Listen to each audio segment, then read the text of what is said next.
So I experienced something that other writers I know have told me they have as well, which is, for me, it was like a stream. I called it a stream of inspiration that I had access to. I don't have access to it right now, but I did at the time that I wrote this, and it felt like it was right outside my back door, and I could just hop on it, and wherever I went, it would come alive. That's what it felt like. So I wanted to hear what Moses had to say, so this is what came up. How much of your story should we talk about, Moses? I don't know what you consider a highlight.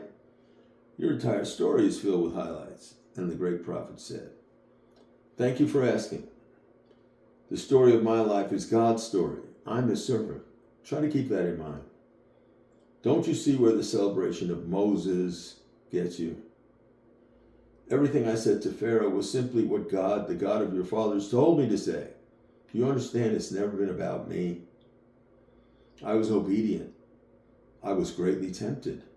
I was a prince of Egypt.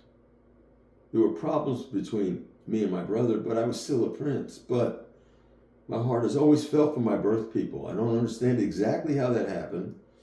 It's like I feel for my Hebrew people. I feel their pain. I feel the lash on my back. I feel the pain of slavery. I honor God, the God of the Hebrews, the one God. Pharaoh's hard-hardened, but it wasn't personal for me. It was about God. God led me to lead the Hebrew people. God provided everything. He opened a pathway through the sea. He gave us manna. He gave us the law. He made his covenant with us. He blessed me with his presence. And yet I turned away from him. I struck that rock in my own name.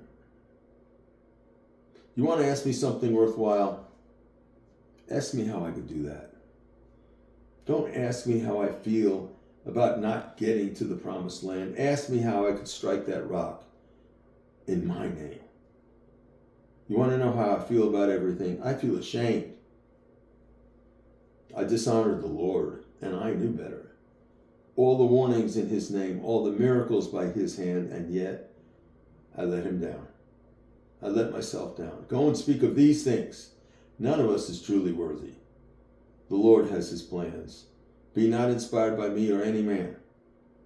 Be inspired to seek the Lord. With those last words, the great prophet walked behind the cleft.